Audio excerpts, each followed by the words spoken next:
In the last few days, I've been reading Maurice Collis's book, Trials in Burma, which was published in 1938 and republished as an e-book by Faber and Faber in 2015.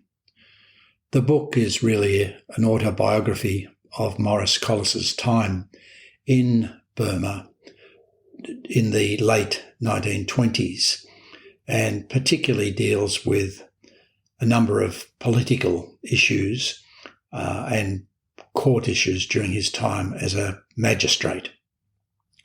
Of particular interest for me was learning more about the Peasants Rebellion in 1930. In that, he talks about how a doctor called J.M Sen declared himself to be the new king of Burma, and then gather around him a number of people to rise up against the British government. 1930 was, of course, the time of the Great Depression, and the exports of rice from Burma to the rest of the world were severely affected, and that, of course, affected the lives of many of the ordinary people in Burma. I propose to read out a couple of pages from Maurice Collis's book, which I thought you might find interesting. Certainly I did, and hopefully it might lead you to do further research on that period of Burma's history. In Chapter 7, entitled The Rebellion, Maurice Collis deals with the fact that on the 28th of October at 11:33 p.m, J.M Sen declared himself to be the king of Burma and assumed the title of Tupanaka Galon Raja. But a couple of months later, very significantly, he gave a speech. It was on the 21st of December, and he said, "In the name of our Lord and for the Church's greater glory, I, Tupanaka Galon Raja, declare war upon the heathen English who have enslaved us." His army marched away and the rebellion began the following night. Collis says that the rebellion provides one of the most extraordinary spectacles of the 20th century. Though a peasant revolt, it was not concerned with obtaining a reform of the rural economy, but was wholly political. The peasants rose because that was their way of expressing the national dislike of a foreign government. Every man and woman in Burma wanted to get rid of the English government, not because it was oppressive or lacking in good qualities, but because its policy was pro-English instead of being pro-Burman. The educated classes, realising that they were living in the 20th century, adopted the tactics which the times offer to unarmed and subject peoples. They presented their claim for a free government to Parliament. The peasantry, whose education was confined to reading, writing and arithmetic, had no notion what to live in the 20th century might mean, and having no way, except the traditional way of insurrection, of showing their dissatisfaction, they broke out as best they could. Their best was the best of an age that was gone. The immemorial beliefs of the countryside appeared to them more than the actualities of 1930. They had no arms except swords and a few shotguns, mostly homemade. But for them, astrology was more actual than armament. Astrologically, the end of the English rule in Burma was indicated.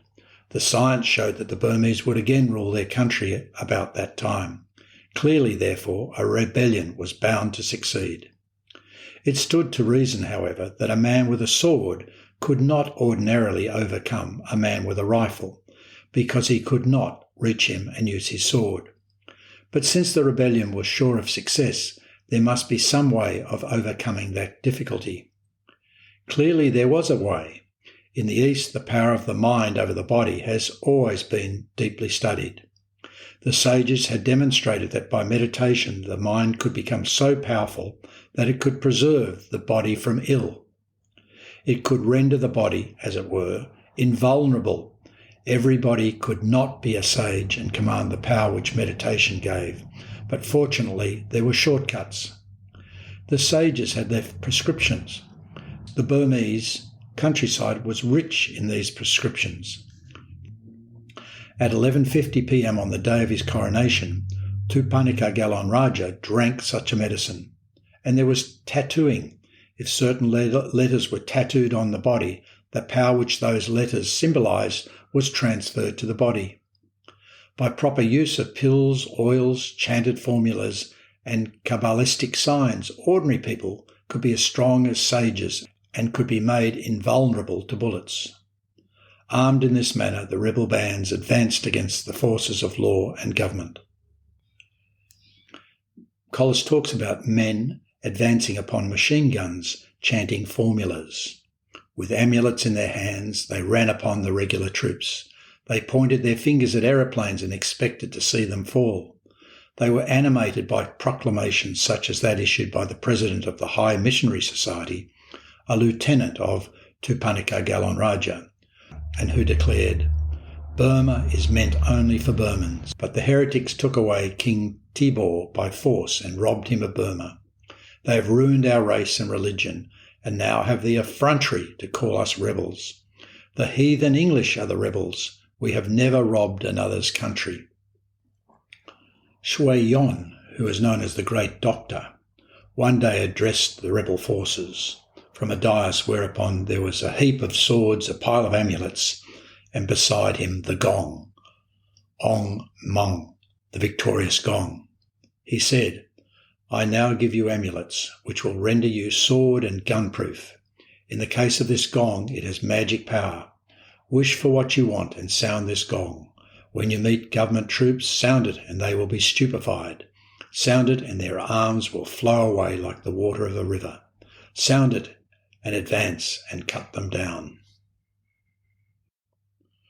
Collis continues, "Though the rebels had no arms or money and were certain to be defeated in the end, there was great danger that the rebellion would first spread from Lower Burma to Upper Burma, and that the peasantry of the whole province would be involved.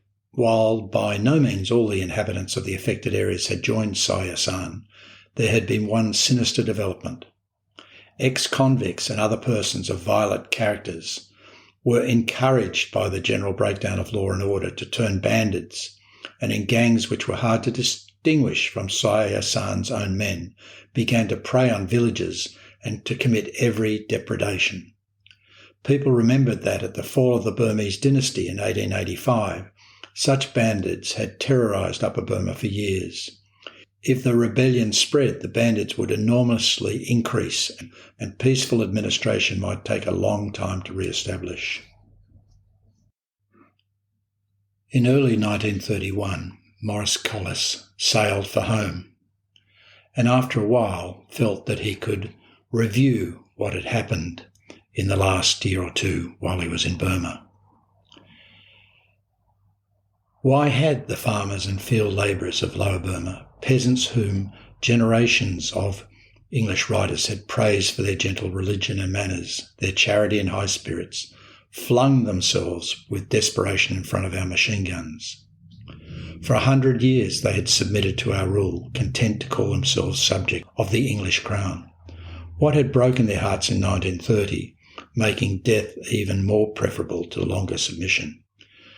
These were not easy questions to answer, but my experiences had given me some clue to their answer. It seemed to me that during our occupation of Burma, we had done two things there, which we ought not to have done. In spite of our declarations to the contrary, we had placed English interests first, and we had treated the Burmans not as fellow creatures, but as inferior beings.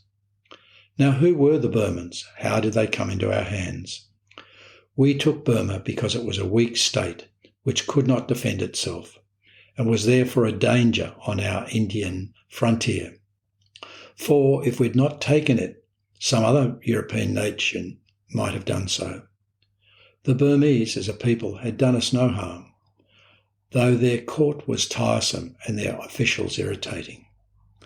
Major issues of our imperial policy, extending far beyond the merits of the Burmese case, dictated our action and delivered to us a people of extraordinary charm. Their religion was admirable. They were manly, sportsmen, like ourselves.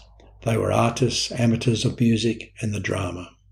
They were wits, with a vast relish for the ridiculous. They were good-looking, and their women, who had rights under their own Buddhist law, which English women have only recently acquired, were beings whose conversation was infinitely diverting. But there was one thing against the Burmans. They were poor. A Burman who had, as many of the villagers had, his own house and his own farmland, a wife and lots of children, a pony and a favourable actress, a bottle of wine, a book of verse, racing and a carved teak cart, a set of chess, a set of dice, felt himself at the summit of felicity and ignored the English view that he was a poor man because his cash income was about £10 a year. Collis goes on to say, the Burmese lacked the capital and the knowledge to develop their mineral and forest wealth. We therefore let in capital from outside. Englishmen, Indians and Chinese bought concessions and created great industries. The Burmese, of course, shared in the increased prosperity of the country because with a greater revenue, the government was able to build roads and hospitals and foster education.